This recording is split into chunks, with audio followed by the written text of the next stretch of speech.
and welcome to another doll customizing video. In this video, I'll be using a Disney's Frozen and a toddler doll. How's your life been after becoming a thrift store doll, Anna? Never been better. Oh, sorry to hear that, because by the end of this video, Anna, you're going to be transformed into one of my most favorite Sailor Scouts, Sailor Chibi Moon. So, kiss that identity goodbye. It's so nice. Okay, let's get started. So the first thing I needed to do was undress the doll and carefully remove the wiring from inside the dress. I'm so glad we're friends. It was nice knowing you, Anna. The next step was to give the doll a boyish haircut before placing her body into a plastic bag and tightly wrapping her inside with tape. I did this to protect the electronics inside the doll's body as I placed the head into boiling water. After about 10 minutes, I carefully pulled her out of the water. While she was still hot, I popped her head off and tossed it back into the boiling water. Once the head was soft as a Barbie's head, I started pulling up the hair fibers from inside the head, popped out the acrylic eyes from the eye sockets. Chibi Moon has no freckles and her hair is pink. To fix this problem, I carefully used paint remover to wipe away all the unneeded details off the doll's face. I also used the same remover to wipe away the green from the acrylic eyes. After letting the bodies dry and testing to make sure electronics were not damaged, I started to gut the insides,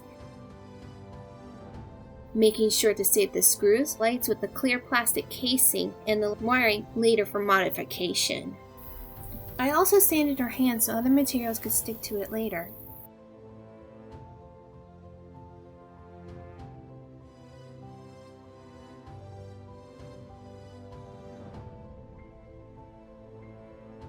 The first step I took to customize the eyes was to cut white paper into the same shapes found in Chibi Moon's eyes. For the main part of the eye, I painted a scrap of white paper to a reddish color. Once the paper was dry, I flipped it over and used a plastic eye cover to trace the shape of the eye.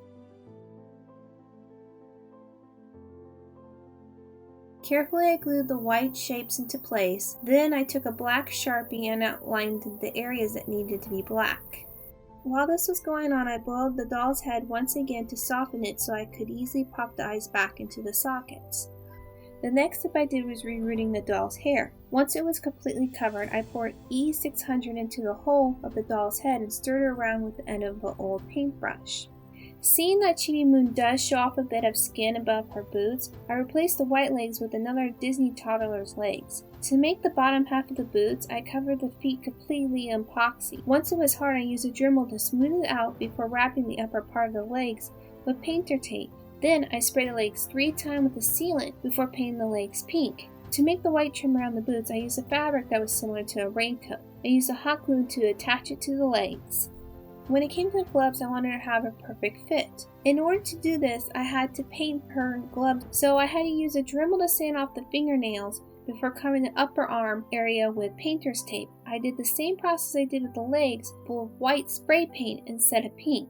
Once the hands were dry, I took an elastic with the same girth as the arms and put it between a pink fabric. I sewed it into place, trimmed the excess fabric off, and then hot glued it around the top areas of the gloves. I did this 2 times for each arm. I wanted to use Moon's brooch and accessory to light up, so the first thing I did was cut a hole in the middle of one side of the neck piece. When it came to the switch, I bought it a little too small, so I had to use epoxy around it to keep it in place. Once it was dry, I rewired the doll. I'm no professional when it comes to electronic stuff, and it's hard for me to explain, but here's an illustration of what I did.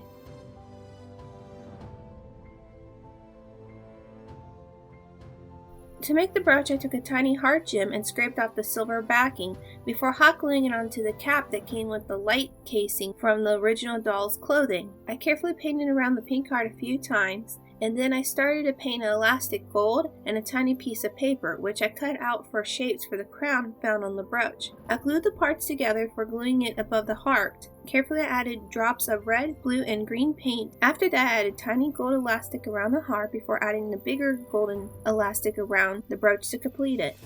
For the sleeves of the sailor suit, I used the same process as the rims on the glove, but I kept it one solid piece and repeated it 3 times for each sleeve. For the suit, I used a tutorial from Totally Ruby to make the bodysuit. In order to get the doll's head back on without damaging the eyes, I held a steamer near the bottom of the head until it was soft enough to pop the head back on.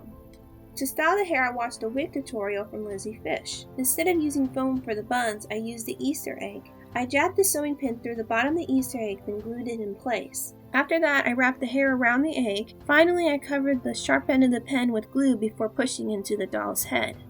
For the color, I used a tutorial from Momo Kurumi, and the bows came from Ellie Elberts. For the front bow, I left the tail sides open and made a hole in the middle so I could feed wire through it. I glued the light pieces and the wiring into place and topped it off with the brooch. Other tutorials I used to make the outfit was Annika Victorian for the skirt, Doomsday Girl for the waistband, and Ayo Kitsu for the tiara. For the neck collar, I glued some folded fabric together before attaching it to the neck. In order to make the bunny hair accessories, I scratched several parts off red gems. For the circle, I cut out white foam and hole punched the middle. I glued the gems to the foam and then glued that to the clear circles that were in front of the doll's buns. For the final part, I made a template for the ears, cut it out of foam, and then glued it on the back of the accessory.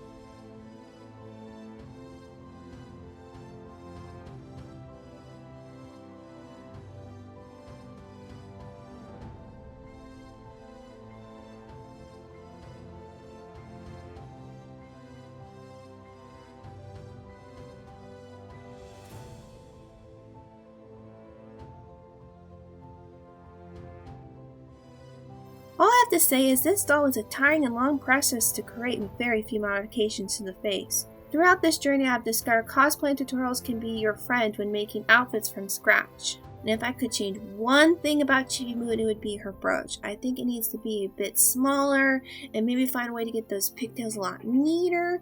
For now, she's finally done. And don't worry, I'll leave a link to the materials and tutorials I used to create her. Other than that, thanks for watching and have a good day!